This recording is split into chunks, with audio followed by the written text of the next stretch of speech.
처음에 우리가 무슨 말을 하리요? 은혜를 더하게 하려고 죄에 거하겠느냐? 이렇게 시작을 하죠.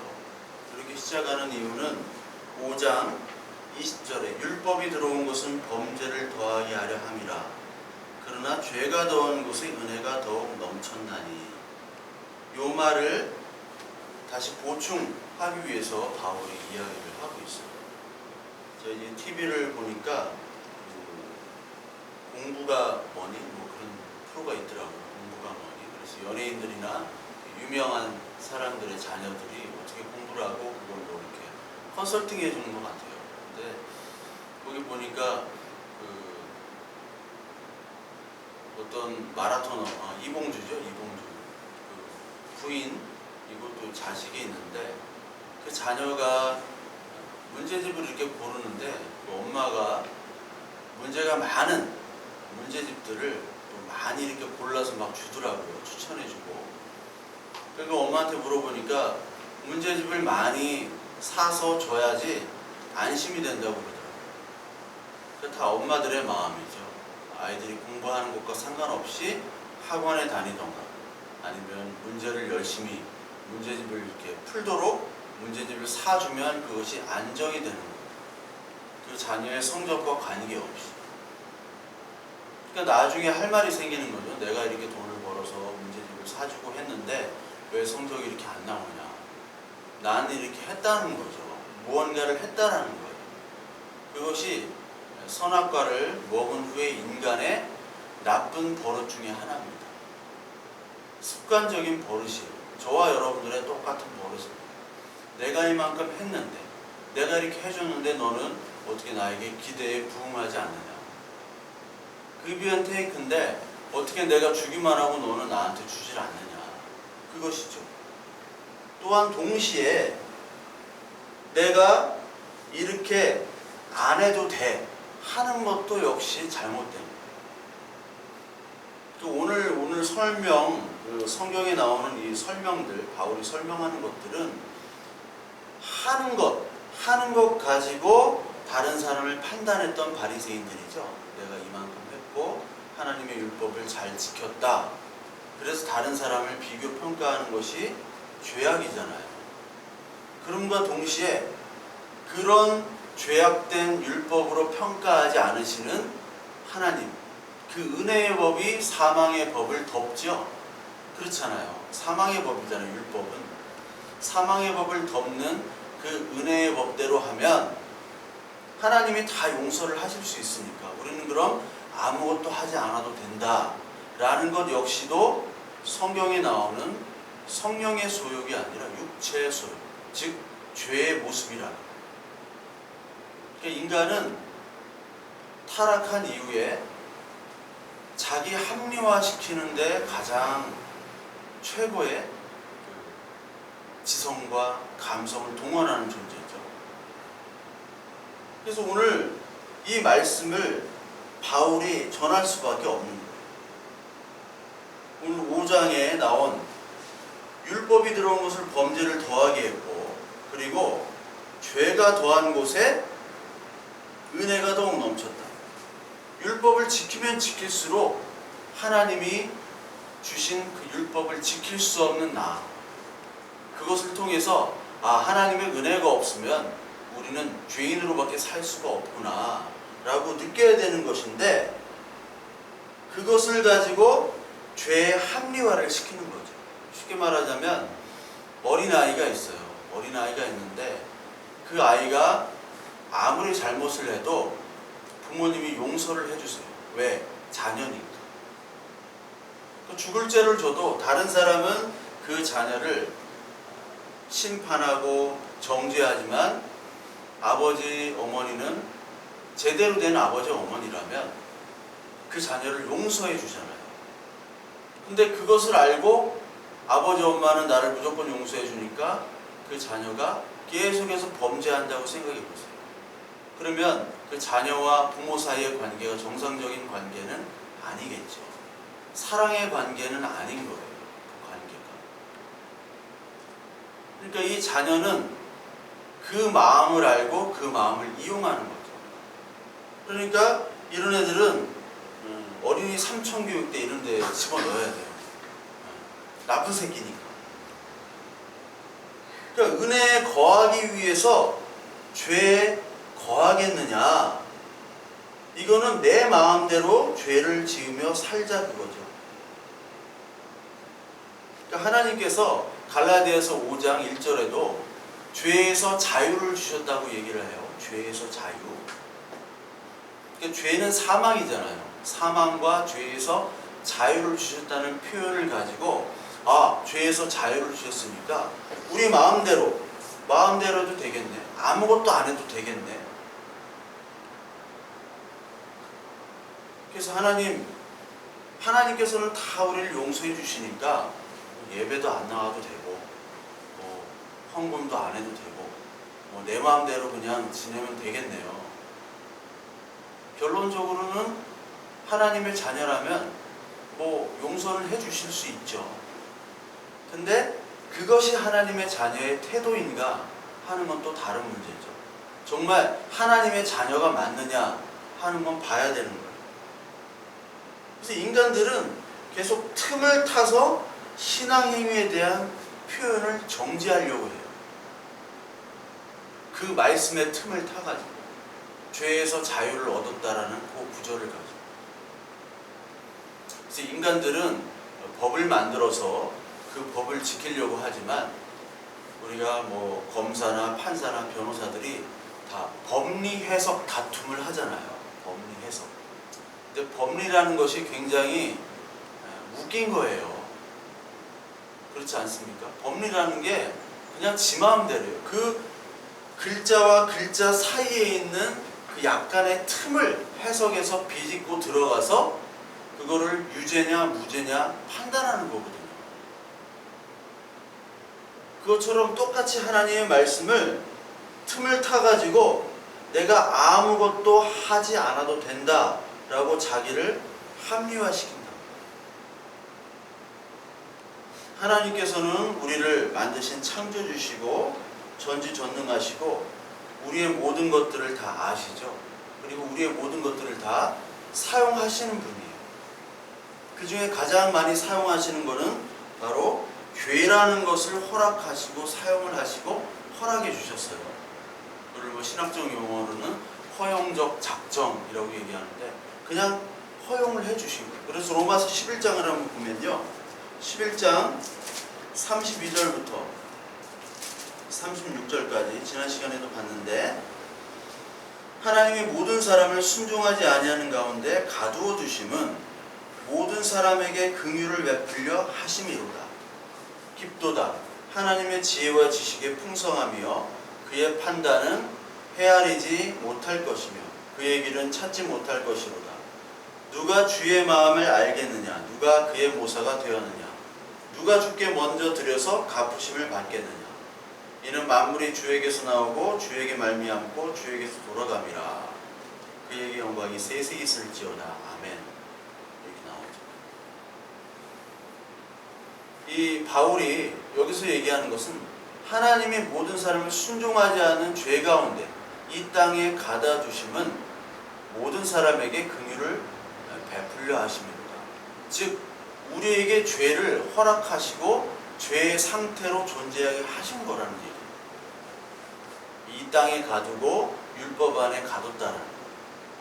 근데 그 하나님의 지혜와 지식은 모른대요. 여기 나오죠. 누가 주의 마음을 알았느냐? 누가 그의 모사가 되었느냐? 하나님이 왜 이런 방법으로 우리를 하시는지는 우리의 지혜로 지성으로는 잘 몰라요. 그런데 이유가 하나가 있는데 모든 사람에게 긍휼을 베풀기 위해서 이렇게 죄 안에 가다뒀다라고 얘기하십니다. 그러니까 정확히 알 수는 없지만 너는 나를 떠나면 죽은 존재야.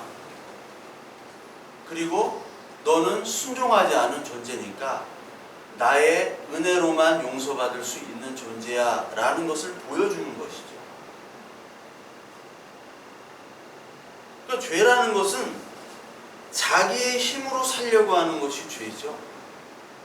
우리 어린아이를 생각해보면 어린아이가 엄마 아빠만을 이제 의지하다가 이제 자기가 머리가 좀 컸다고 이제 불순종하기 시작하는 것을 보면 돼요. 그래서 인간의 모습도 자기가 자수성가해가지고 열심히 살아서, 그리고 내가 자랑할 거리들이 생기면요, 그때부터 자수성가하지 못한 사람들, 그리고 그 환경을 극복하지 못한 사람들을 정죄하는 모습들을 흔히 보게 됩니다. 왜? 자기가 이만큼 컸고, 자기가 이만큼 머리가 컸고 자랐고 지혜와 지식과 힘이 생겼다는 거죠. 그렇기 때문에 그 다음부터는 부모와 같은 역할을 할 수 있는 사람이 필요가 없는 거예요. 이제 부모를 무시하는 거예요.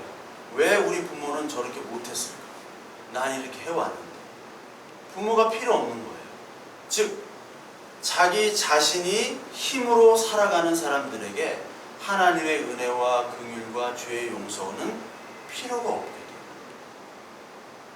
성경 전체는 뭐를 얘기하냐면 죄 안에서 열심히 살아가는 사람들, 그 중에 힘 있는 사람도 있고 힘이 없는 사람도 있죠. 그게 벌어지기 시작하네요. 창세기 보시면요, 그게 벌어지기 시작해요. 애국처럼 힘이 있는 사람과 이스라엘처럼 노예로 들어갈 수밖에 없는 사람들. 그게 전 세계 인류의 역사입니다. 그렇잖아요. 역사를 보면 다 먹고 먹히는 관계, 싸우고 정복하는 거예요. 개인사, 가정사, 국가 간의, 사회 간의 모습이에요. 근데 그런 모습들을 통해서 인간의 죄들이 고발이 되고요, 폭로가 되고요, 드러나고요, 그 다음에 하나님의 은혜, 니들이 사는 것은 다 죄 가운데서 사는 거야.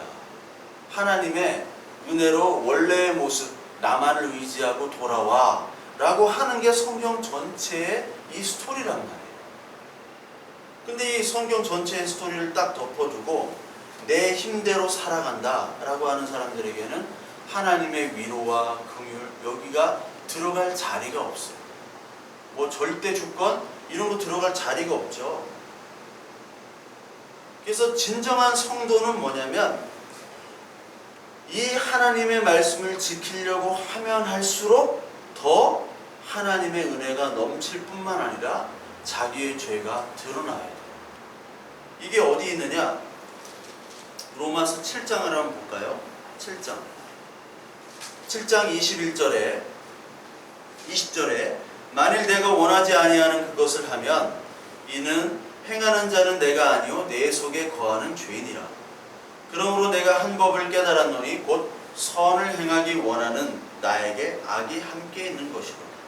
내 속사람으로는 하나님의 법을 즐거워하되 내 지체 속에 한 다른 법이 내 마음의 법과 싸워 내 지체 속에 있는 죄의 법으로 나를 사로잡는 것을 보는도다. 이게 바울의 고백이에요. 바울의 고백이 우리들의 고백이죠.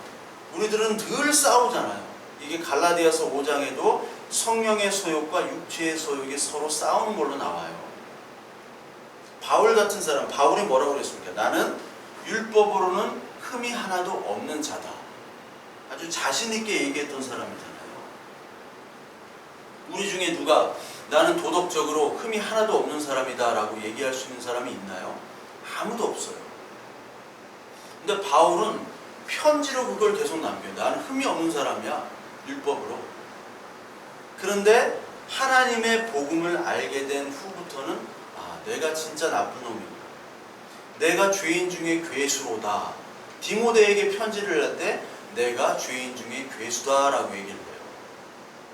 자신의 마지막 편지입니다. 자기 아들한테, 신앙의 아들한테 얘기하는 편지예요.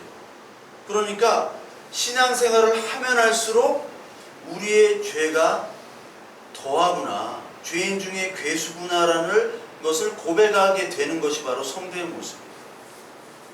죄가 더할수록 또한 하나님의 은혜가 얼마나 큰지를 고백하는 게 바로 성도의 고백이에요. 그래서 이 성도의 고백은 하나님이 기뻐하십니다. 하나님, 나는 이 신앙생활을 하면 할수록 더 죄를 짓는 것만 같네요. 그리고 동시에 이러한 죄인임에도 불구하고 하나님의 은혜로 나를 이 자리까지 계속해서 인도해 주시네요. 여기에 감사합니다. 이 고백을 하나님께서는 듣고 싶어 하시는 거예요. 그래서 로마서 7장에 25절, 7장 25절, 주 예수 그리스도로 말미암아 하나님께 감사하리로다, 이렇게 표현을 하는 거예요, 이 바울이. 왜? 이런 죄인임에도 불구하고 감사하리로다. 내 자신이 마음으로는 하나님의 법을, 육신으로는 죄의 법을 섬기지만 하나님께 감사합니다. 왜? 나 같은 사람을 건져주셨기 때문에. 그게 바로 바울의 고백이고 하나님께서 원하시는 성도들의 고백이고 모습이에요. 근데 이 세상은 그런 고백을 하게 놔두질 않죠. 이 세상은 더 나은 너, 더 나은 세상, 더 나은 가정, 더 나은 사회를 위해서 죄도 합리화를 시키는 사회예요. 죄의 합리화. 여러분, 복권들을 많이 사라고 하잖아요, 국가에서. 복권을 사면 살수록 국가 재정이 튼튼해지죠. 근데 복권 사는 심리를 통해서 정신적으로 그 사람이 복권의 노예가 될 수 있단 말이에요. 그거는 생각 못하고 국가 재정만 생각하는 거죠. 이 세상의 모든 선이라고 하는 모든 것들, 그 복권을 사서 어려운 사람들에게 그 복권 기금을 어려운 사람들이 나눠준다. 하지만 그 이면에는 일확천금 노리는 사람들의 그 정신을 지배하고 있는, 그걸 조장하고 있는 거예요. 누가? 국가가. 그러니까 인간의 모든 사회 행위들, 가정에서도 나타납니다. 가정에서도 내가 너를 위해서 이렇게 희생을 하는데 넌 왜 이거밖에 못해? 그런 가정들 많잖아요. 그런 게 쌓이고 화가 돼가지고 막 부모를 죽이는 사건도 있었잖아요. 그리고 부모가 자식을 죽이고 자식이 부모를 죽이고. 이 모든 사회의 것들은 더 나은 사회와 가정과 나를 만들기 위한 것이지만 결론은 죄예요. 죄. 하나님을 떠남입니다. 죄라는 것이 하나님을 떠남이에요. 하나님 없이도 내가 하겠다는 거예요. 그래서 이런 사람들에게 하나님의 주권, 언약, 전적인 대속, 하나님을 의지하라, 믿어라 할 수가 없죠. 왜? 더 나은 나를 위해서, 더 나은 가정과 개인과 사회를 위해서는 하나님이 있으면 안 돼요. 이 복음의 말씀, 예수 그리스도가 있으면 안 돼요. 여기에 나오는 예수가 있으면 안 되고 다른 예수가 있어야 돼요. 어떤 예수? 나를 더욱더 확장시키는 예수, 그리고 이스라엘에 나타난 예수는 정치적인 예수, 그리고 경제, 정치, 로마를 이길 수 있는 메시아가 나에게 필요한 메시아였지, 그들에게 필요한 메시아였지, 여기 성경에 나오는 하나님이 우리에게 주신 이 메시아는 인간들이 필요치 않아요. 왜? 오히려 방해가 돼. 너의 것들을 낮추고 너를 부인하고 자기를 부인하고 십자가를 쫓아가라고 예수 그리스도께서 얘기하셨잖아요. 너를 부인해라. 네가 지금까지 쌓아놓은 재산과 명예와 노력들을 다 부인되어져야지 천국에 들어갈 수 있다. 그래서 예수님은 부자가 천국에 들어갈 수 없다고 얘기했어요. 부자 중에서도 아주 악한 부자도 있죠. 뭐 이렇게 악하게 해서 오히려 그런 사람들이 더 날 수가 있어요. 왜? 나는 나쁜 놈인 거 알거든. 인간이면 알아요. 내가 이렇게 나쁜 데서 돈 벌었다는. 근데 아까도 얘기했지만 자수성가형 부자는 예수 믿기 더 힘들어요. 왜? 내 힘으로 모든 것을 이뤘기 때문에 남의 도움은 필요치 않습니다. 예수 그리스도가 나를 도와준다고 이거 믿질 않아요. 그러니까 잘 나가는 나가 되기 위해서는 예수 그리스도가 필요가 없는 거예요. 가짜 예수만 필요해요. 가짜 예수. 진짜 예수는 안 돼요. 방해가 되니까. 그렇기 때문에 복음이 장애물이기 때문에 이들에게는 예수가 필요 없고, 우리들은 예수 그리스도가 필요한 존재로 우리의 죄의 상태를 보게 하시고 우리들의 없는 상태 그리고 못난 상태를 하나님께서 보게 하십니다. 근데 이렇게 얘기하면 항상 이렇게 우리나라 사람은 오해를 하는 게 뭐냐면, 그러면 하나님이 이 말씀을 가지고 자기는 부인하면 그러면 찌질하게 살아야 되느냐, 꼭 이렇게 질문하는 사람들이 있어요. 그런 사람들을 성경적인 용어로 사탄이라고 얘기해요. 그런 인간들은 꼭 그런 거를 핑계를 대서 자기의 노력을 안 하려고 하는 사람, 꼭 합리화를 시켜서 안 해요.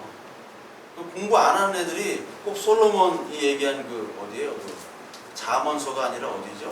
전도서 맨 마지막에 많은 공부는 뭐 필요하게 여기고 아무 소용이 없다, 헛되고 헛되다, 다 이렇게 얘기하거든요. 그것도 공부가 나와요. 공부가 헛되다. 그걸 꼭 붙잡고, 봐봐, 성경에서도 공부하면 다 헛되다고 얘기했어. 공부 안 해야지.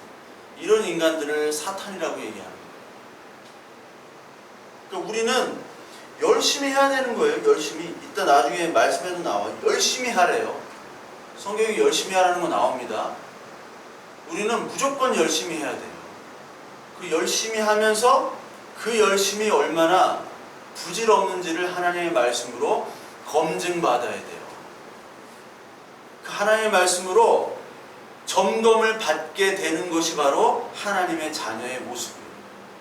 아니, 하나님이 점검받도록 만들어 주세요. 그 다음에 고백이, 아, 나의 노력도 헛된 것이구나. 아무것도 안 해놓고 헛되다고 하는 인간들이 있어요. 아무것도 안 해. 그러니까 동시에 똑같은 거예요. 내가 열심히 해가지고 하나님 필요 없다는 인간이나, 아, 내가 하나님의 자녀니까 뭐 아무것도 안 해도 되니까 그냥 찌질하게 자기 부인을 스스로 하면서 살겠습니다 라고 하는 인간들이나 똑같은 사탄이란 말이에요. 하나님께서는 우리를 자유로 부르셨다고 그랬어요. 이게 어디 나오는, 갈라디아서 5장에 나옵니다. 5장, 갈라디아서 5장 1절을 한번 보면, 그리스도께서 우리를 자유롭게 하려고 자유를 주셨으니 그러므로 굳건하게 서서 다시는 종의 멍에를 매지 말라. 그러니까 로마서와 갈라디아서는 계속해서 자유를 얘기하죠. 그리고 갈라디아서 5장 13절에 형제들아, 너희가 자유를 위하여 부르심을 입었으나 그러나 그 자유로 육체의 기회를 삼지 말고 오직 사랑으로 서로 종노릇하라. 여기 나오죠. 자유를 가지고 육체의 기회를 삼지 말래요. 로마서 6장 5를 보니까 그럴 수 없느니라 죄에 대하여 죽은 우리가 어찌 죄의 그 가운데 더 살리요. 이 말과 일맥상통하죠. 여기서 나오는 자유는 뭐예요? 자유. 죄에서 자유를 얻었다라는 것은 이제 내 마음대로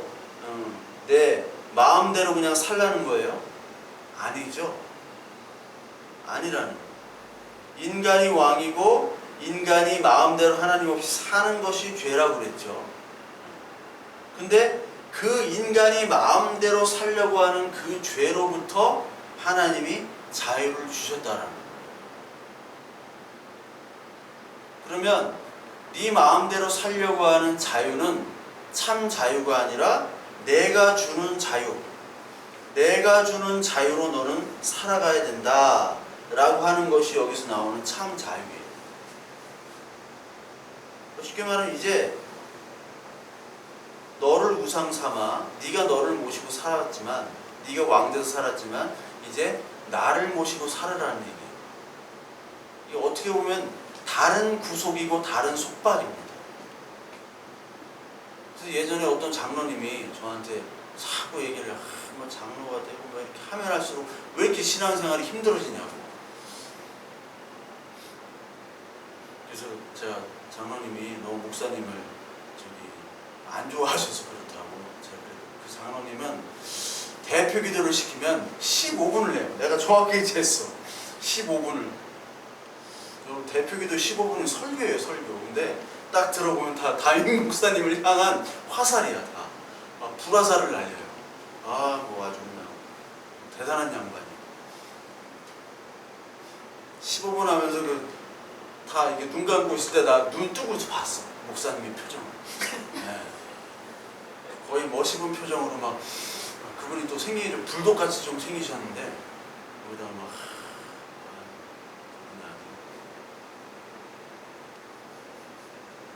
그러니까 하면 할수록 어떻게 보면 힘들어져요. 왜? 이제 내 마음대로 살다가 예수 그리스도를 섬기는 게 자유라니까. 이 자유는 죄로부터의 자유고 율법으로의 자유예요. 이 땅의 자유. 그러니까 율법이라는 것이 인간이 만들어 놓은 모든 문화와 법과 이 사회의 체계가 바로 율법이에요. 율법. 그 체계 속에 우리가 딱 갇혀서 우리는 그 체계 속에서 그래도 괜찮은 사람으로 살아가려고 막 노력을 하는 게 지금 우리의 모습이잖아요. 대학교 가서 열심히 공부한단 말이에요. 여기 충남대학교 도서관 가면 진짜 열심히 해요, 애들. 예. 저도 도서관 많이 가서 책을 보는데 진짜 열심히 해요. 제 모교인 카이스트와는 비교가 안 돼요. 예.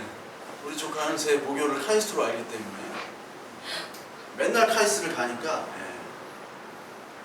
모교인 줄 알아요. 카이스트 애들은 공부를 안 해요. 맨날 자빠져 자. 충남대 애들은 제가 도서관 한 몇 년 동안 열심히 다녔는데 진짜 열심히 해요. 물론 자빠져 자는 놈도 있지만 근데 그렇게 열심히 하는 이게 뭐예요? 이 사회에 요구하는 그래도 남들한테 꿀리지 않는 정도의 사람으로 살아가고자 하는 거거든요. 다 그러려고 열심히 살아가고 있어요. 다. 근데 그게 바로 율법이에요. 그게 저주잖아요. 저주. 그렇게 열심히 살아가지고 아파트 30평짜리 장만하는 게 꿈이에요. 얼마나 비참합니까? 우리 인간은 하나님의 형상이에요. 이 온 우주 만물을 다스리며 동물의 이름을 짓고 식물의 이름을 줬던 사람이 바로 아담이에요. 아담. 그러니까 온 이 세상을 다스리라고 하나님께 권한을 주었던 그 인간이 타락한 후에 그 꼬라지를 하고 있는 거예요. 그게 율법에 갇힌 삶이에요. 비참한 거거든요, 사실. 비참한 거예요. 사무실에서 막 넥타이 열심히 해가지고 막 지옥철 막 푸시면 막 밀고 하면서 왔다 갔다 하면서 월세 내고 뭐 이렇게 하면 아무것도 남는 개털. 그러면서 또 열심히 해. 인정받으려고. 그러다가 나이 들면 부인이 왜 이렇게 일찍 오냐고 저녁 해결하고 오라고. 강아지도 안 반기고 자기 오면 다 식구들 다 방으로 들어가고 그러다가 쓸쓸히 죽어가는 거예요. 이게 얼마나 비참해요 이게. 에? 이건 인간이 아니에요. 개만도 못한 생활이란 말이야. 그 모습 속에서 우리는 판단을 그래도 잘 받고자 하는 그런 욕망 속에서 갇혀져 있는데 이제 그걸로부터 하나님께서 자유함을 주신 거예요. 그러니까 예수 그리스도를 믿는 사람들은 다른 사람의 어떠한 율법적인 판단, 그러니까 이 세상이 요구하는 기준의 판단에 우리는 자유할 수 있어요. 왜? 하나님의 자녀니까. 이 세상의 자녀가 아니라 이 세상에 속해 있는 사람이 아니에요. 그러니까 좀 자유를 해야 돼요. 목회자도 자유를 해요. 성도도 자유를 해야 돼요. 목회자는 내가 성공하지 못한 목회자, 내가 실패한 목회자라는 그런 생각을 가지고 굉장히 괴로워하는 사람들이 많습니다. 그렇게 따지자면 저는 엄청 실패한 사람 아니에요. 아직도 자전거 타고 다니는데 엄청 실패했어. 그러면 자살해야 돼. 근데 얼마나 자유해요. 예? 어떤 분이 그러더라고. 아니 얼굴을 보니까 스트레스가 하나도 없어. 교인도 없지만 스트레스도 없어. 돈도 없지만 스트레스도 없고 어떻게 그렇게 자유할 수가 있어요? 왜요? 이 율법에서 자유한 거예요. 이 세상 체계에서. 왜? 하나님의 자녀니까. 그 자유를 주셨는데 이제 다시 죄의 종으로 들어갈 수 없다라는 거예요. 이 세상은 우리를 감시하지만 하나님은 우리에게 완전한 자유를 주셨어요. 그래서 여러분 갈라디아서 5장 13절에 자유를 위하여 부르심을 입었으나 자유로 육체를 기회를 삼지 말라 라고 얘기하십니다. 너 자유 줬어.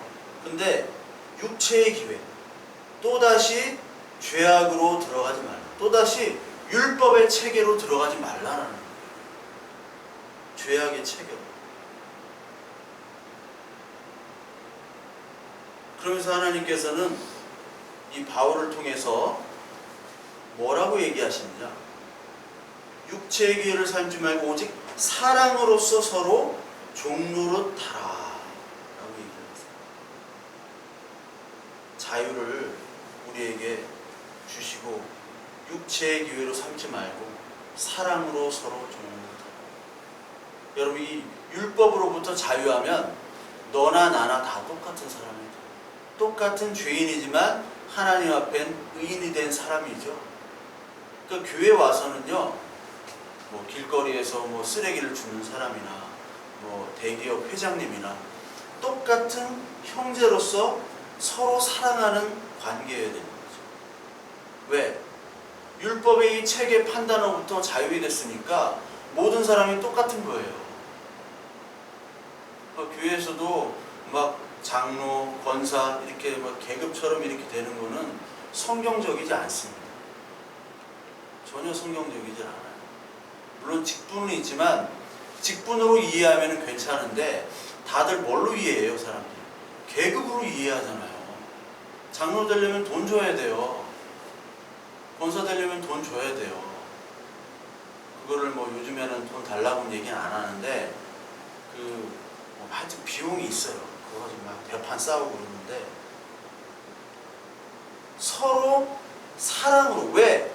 오직 사랑은 예수 그리스도의 사랑밖에 없기 때문에 우리들은 서로 하나님의 사랑이 없으면 아무것도 아닌 존재, 그 은혜와 사랑이 없으면 아무것도 아닌 존재이기 때문에 서로 사랑으로 섬기며 종로를 하란 얘기예요. 그때 율법이 완성이 되는 겁니다. 그래서 여러분, 율법의 완성은 사랑인데 율법을 완성하러 예수님이 오셨다고 그러셨죠. 예수님이 오신 이유는 예수님의 사랑을 보여주시기 위한 십자가에서 죽으신 그 사랑은, 너희들은 지금 이렇게 율법 안에서 이 세상 안에서 갇혀있지만 그걸로 판단하지만 이제 나의 사랑으로만 판단해라. 그래서 모든 사람에게 똑같은 사랑을 주시는 거예요. 똑같은 사랑의 분량이 가지고 있기 때문에 누구나도 자랑할 수가 없어요. 교회 안에서는, 하나님 안에서는, 그리스도 안에서는. 근데 이 세상에서는 얼마나 누가 더 돈을 많이 가지고 권력을 가졌나에 따라서 판단해지는 거죠. 하나님이 오늘 사랑으로만 우리를 부르셨어요. 그 사랑으로 부른 사람들은 성령에 따라 살아가는데, 우리 갈라디아서 5장 16절, 내가 이르노니 너희는 성령을 따라 행하라. 그리하면 육체의 욕심을 이루지 아니하리라. 여기서 육체의 소욕과 성령의 소욕이 나옵니다. 육체의 소욕은 성령을 거스리고 성령은 육체를 거스리니 이 둘이 서로 대적함으로 너희가 원하는 것을 하지 못하게 하려 함이니라. 여기 나오죠. 우리도 이런 것들을 많이 느끼잖아요. 육체의 소욕과 성령의 소욕. 아까도 나오죠. 바울이 내 마음에 다른 법이 있다. 하나님의 일을 행하는 것과 이 세상의 일을 행하는 것, 서로 싸우는 것이죠. 마찬가지로 로마서 오늘 6장에 읽은 것도 여기 3절에 무릇 예수 그리스도 아빠의 세례를 받은 우리는 그의 죽으심과 아빠의 세례를 받은 줄 알지 못하느냐. 그러니까 예수 그리스도와 함께 세례를 받는 것은 우리의 옛 자아, 첫 번째 아담이 죽는 거예요. 그래서 두 번째 아담이 사는 건데, 그 죽기 위한 그 과정 속에서 우리는 정말로 많은 아픔과 슬픔이 있는 거예요. 왜? 육신의 소욕과 성령의 소욕이 싸우고 있기 때문에.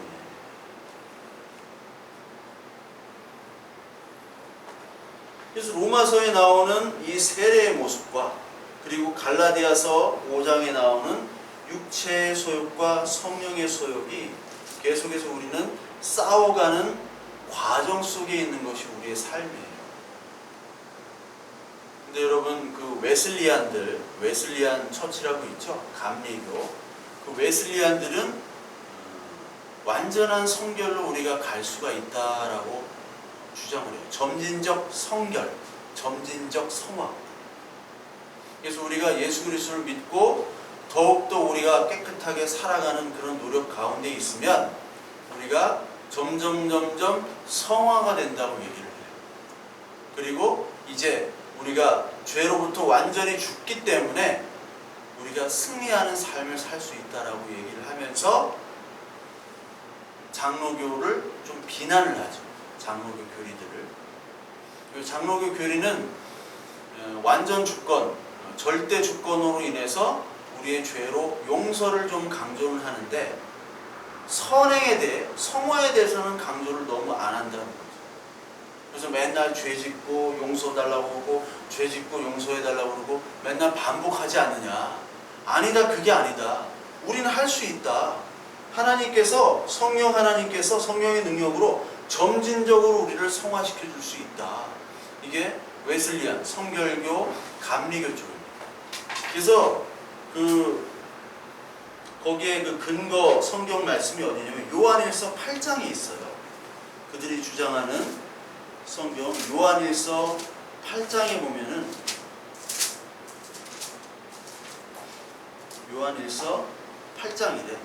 요한일서 5장 18절 518 요한일서 5장 18절을 보면 하나님께로부터 난 자는 다 범죄하지 아니하는 줄 우리가 아노라. 하나님께로부터 나신 자가 그를 지키심에 악한 자가 그를 만지지도 못하느니라. 요 구절을 이들은 주장을 하거든요. 하나님께로 난 자는 범죄하지 않는다. 근데 우리들의 모습을 보면 범죄하거든요.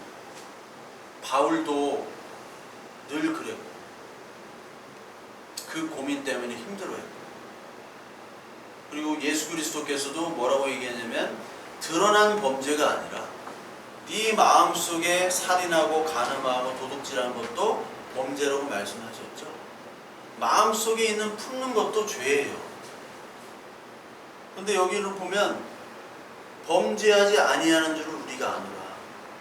제가 예전에 있던 교회에 중고등부 그 예배당이 있는데 그 예배당에 그 담임 목사님이 요 구절을 해가지고 이렇게 붙여놨어요.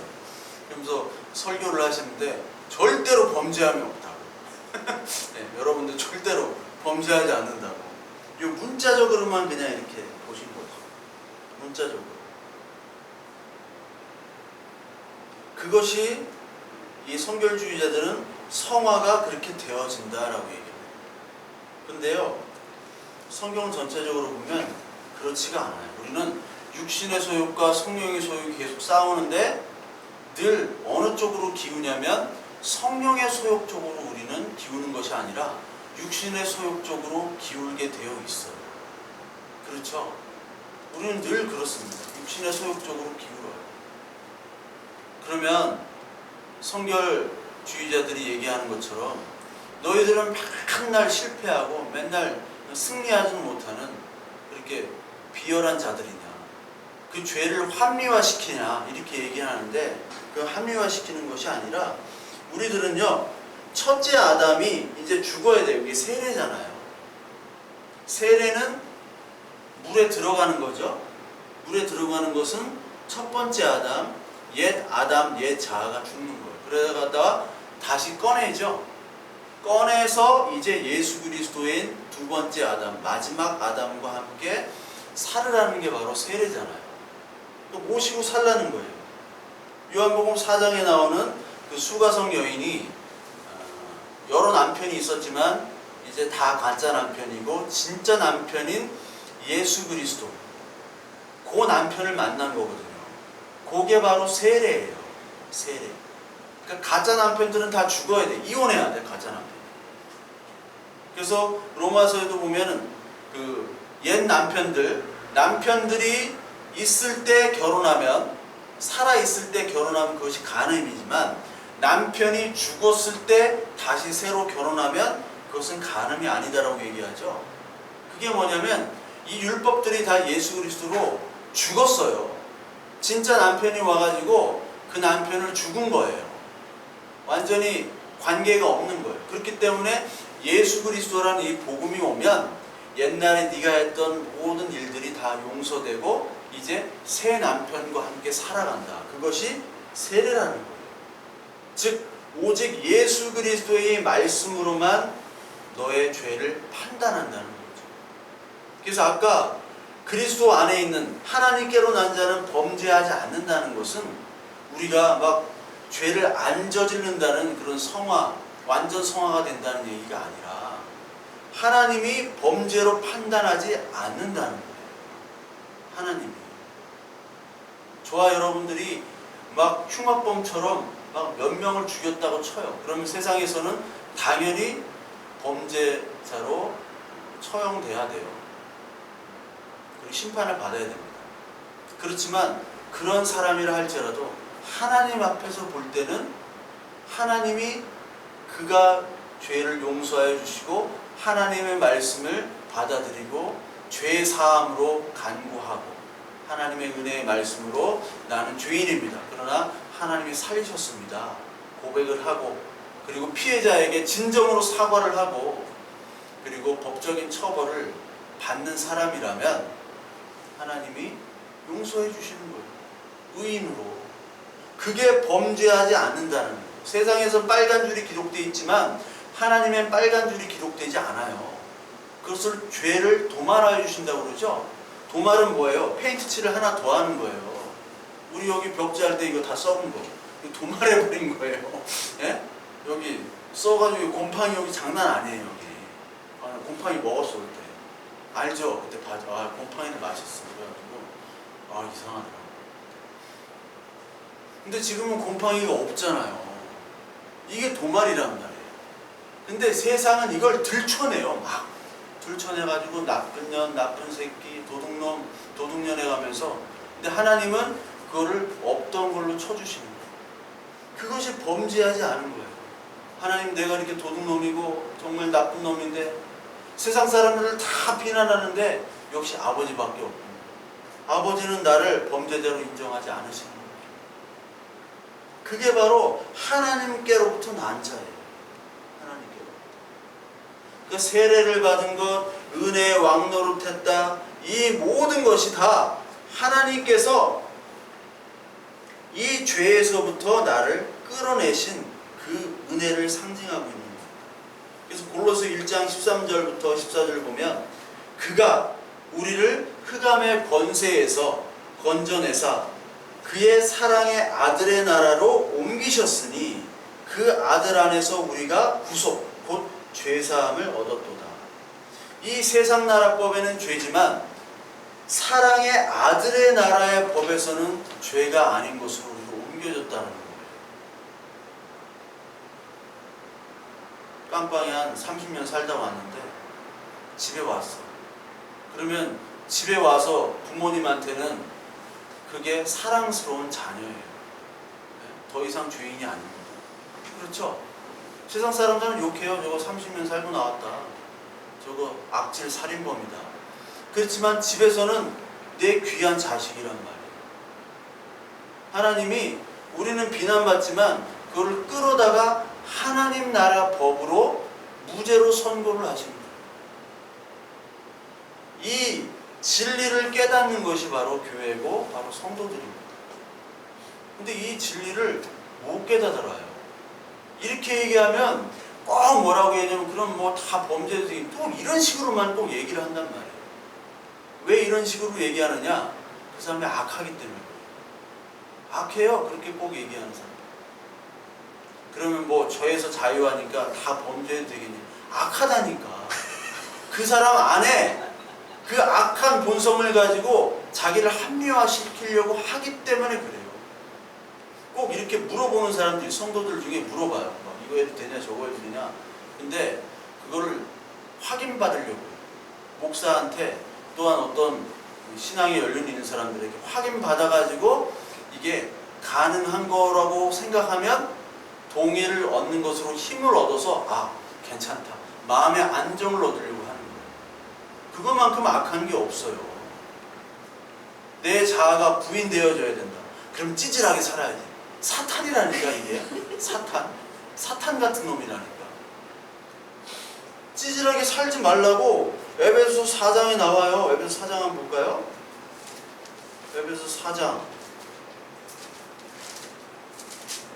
나쁜 놈들이 꼭 이런 걸 가지고 꼭 질문을 해. 답변해 줄 필요도 없어요.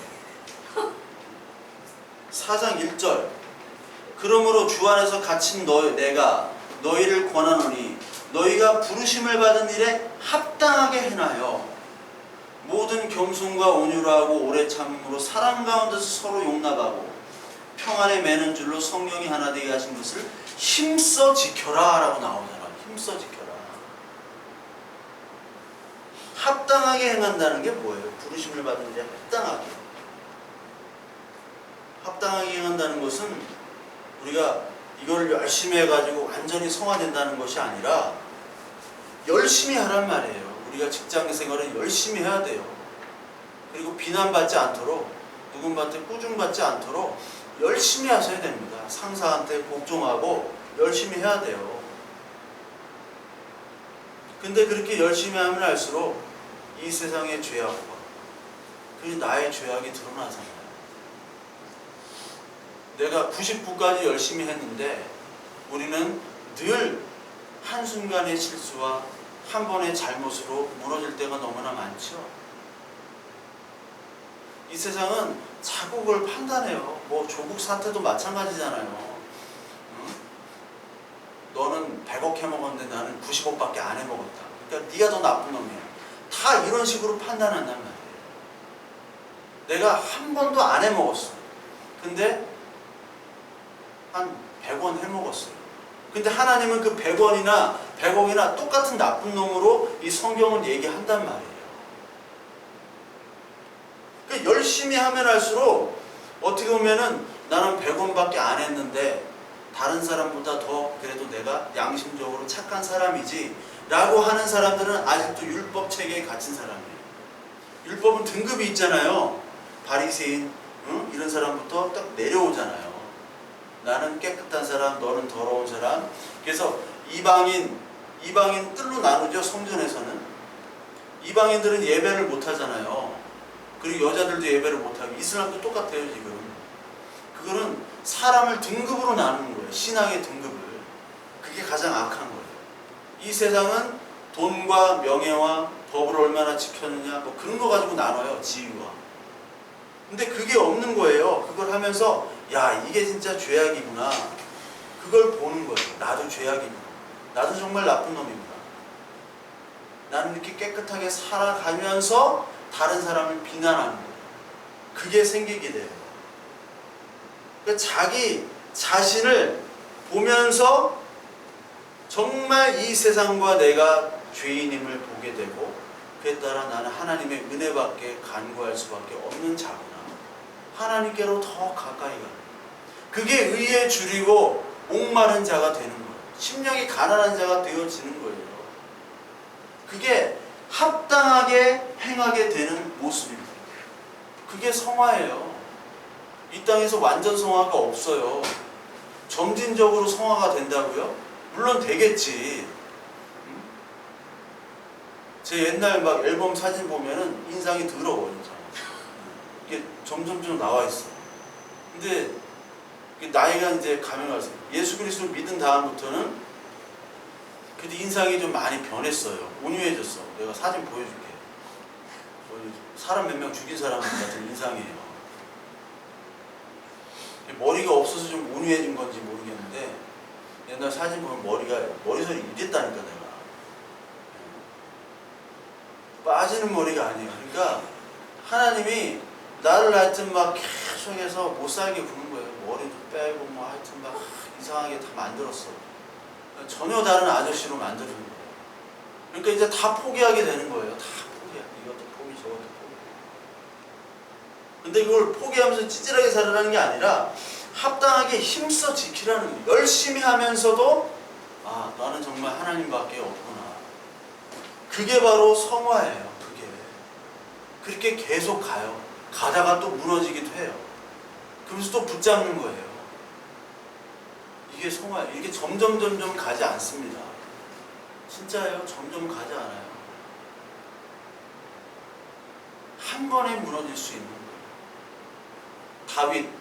다윗 얼마나 깨끗하게 살았던 사람이에요. 시편 보세요. 시편에 왕으로 임명되기 전까지 다윗은 정말 뛰어나고 하나님을 사랑하는 사람, 그런 사람이었잖아요. 다윗이. 근데 왕 되고 나서 밧세바의 사건, 그리고 밧세바의 남편을 교살해서 죽여요. 그러면서 뻔뻔하게 다니는 그 다윗에게 나단이 와가지고 죄를 폭로를 해버리죠. 내가 다 알고 있고 하나님은 다 알고 있어. 그러니까 그때 하나님 앞에 무릎을 꿇잖아요. 하나님이 원하시는 다윗은 어떤 다윗이겠어요? 자기 잘못을 드러났을 때 하나님 앞에서 통회하고 상한 심령으로 와서 하나님 우슬초로 나를 정결케 하여 주세요 라고 고백한 다윗이 정말로 하나님이 기뻐하는 다윗이에요. 사울은 천천히요, 다윗은 만만히요, 막 개선장군처럼 막 오고, 그리고 막 고결하고 정결하게 살아가는 다윗. 물론 그런 다윗이어야겠죠. 근데 정말 하나님을 만날 때는 그 자신의 죄악들 가운데서 하나님의 은혜에 눈물을 흘리는 다윗. 그 다윗을 하나님이 정말로 사랑하셨다. 그래서 사도행전 13장에는 다윗을 하나님의 마음에 합한 자, 그게 그때의 다윗이에요. 막 왕의 다윗이 아니라 하나님 앞에서 우슬초로 나를 정결케 해주세요, 눈물 펑펑 흘리면서 나온 그 다윗을 하나님이 정말로 기뻐한 다윗이에요. 저와 여러분들이 마찬가지예요. 우리 교회가 마찬가지예요. 교회가 막 커지고 엄청나게 되고 완전 사업이지 뭐. 교회가 커지면요, 이제 조직 관리 해야 돼. 안 하면 안 돼요. 부목사들 포인트 까야 돼. 에? 실적하고 왜 그 사람 안 나오냐고 나오게 하라고. 10월달에 꼭 전도 축제예요. 10월달에. 축제 이름이 하도 많아가지고 축제하면 여러분 그 전도사님들, 부목사님들에게 할당량이 있습니다. 네, 할당량. 50명 채워오래요. 50명 되는. 아니면 내년 재계약 없어. 1년 단위거든요. 목사들은. 1년 단위 재계약. 임시직. 없어. 그 50명 채운 사람 있어요. 우리 동기 중에. 다음 주 왔냐? 아무도 안 왔지. 친척들 다. 안 채워줍니다. 잘려. 이게 조직이 되어버리는 거예요. 조직이 돼서 하나님을 더 사랑하고 하면 좋겠지만 안 된다니까. 인간은 안 돼요. 그런 조직으로 갈 수가 없어요. 이 성전이 조직이었단 말이에요. 성전. 그렇죠? 예수님 시대 때 성전은 딱 짜여진 조직이에요. 틈 하나 들어갈 수가 없어요. 거기 제사장이 있고 대제사장이 있고 그 권력들이 물려지고 대대손손 물려지고 또 바리새인은 또 그 제사장과 제사장을 견제하고. 그러니까 조선시대 훈구, 살인 요걸로 보시면 돼요.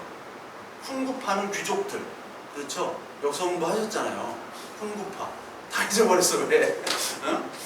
훈구파 귀족들 아니에요. 그게 누구니까 사두개인들이라고 보시면 돼요. 그리고 이 바리새인들은 이 성리학을 공부한 이 살인파들. 나중에 이제 당직을 하는 이 학문으로 똘똘 뭉친 막 상소 맨날 올리는 자들. 이 둘이 조직이 딱 얽혀져 있는 가운데 서민들 있고 막 이방인들 있고 거기에 장사꾼들 있고 막 이렇게 복잡하게 얽혀서 먹고 사는 조직이었는데 그 성전이 먹고 사는 조직이에요. 그걸 파괴하면 안 돼. 왜? 일자리를 다 잃어버립니다. 고용 창출을 파괴하는 거예요. 네? 근데 예수님이 오셔가지고 고용 창출을 파괴해버리셨어요. 그러니까 이거 죽여야 돼요, 안 죽여야 돼요? 경제사범이에요, 경제사범. 이거 악한 경제사범. 그러니까 죽여버리는 거예요. 하나님은 예수 그리스도께서 이 성전을 파괴하고 진짜 성전인 교회를 세우기 위해 오셨어요. 내가 성전이다. 내가 요나의 표적밖에는 줄 것이 없다. 성전을 내가 허물겠다. 그러나 사흘 만에 내가 다시 세운다. 네가 무슨 소리 하고 있어? 저게 몇십 년이나 걸린 성전인데 네가 사흘 만에 어떻게 세워?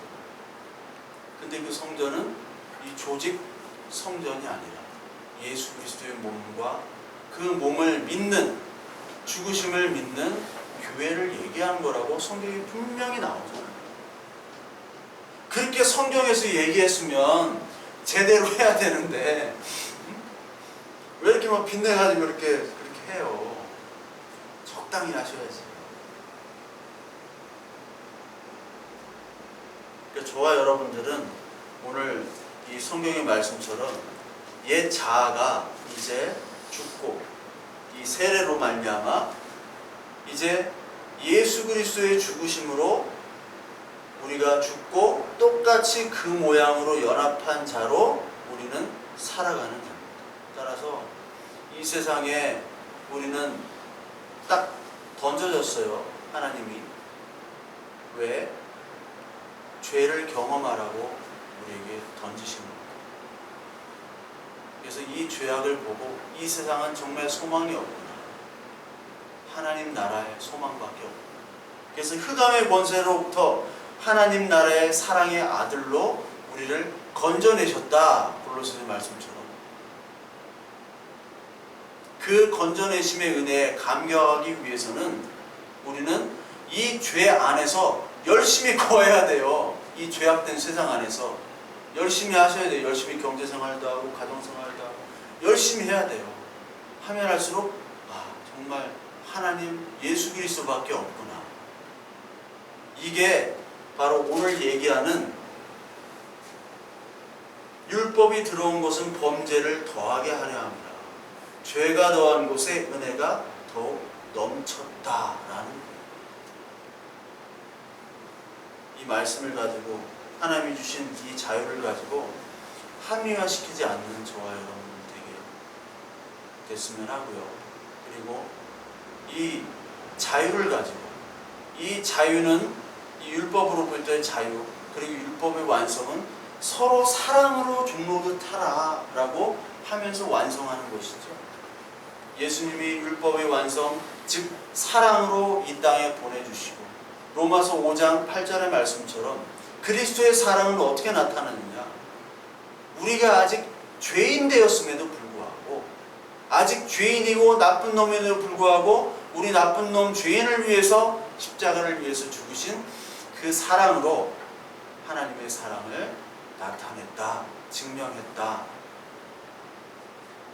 이 말을 오늘도 명심하면서 오늘 이 세상에서 열심히 살아가면서 동시에 죄악된 이 모습을 보고 하나님 나라의 소망을 얻는 그런 성화되어가는 그런 저와 여러분들로 살아가기를 간절히 소망합니다.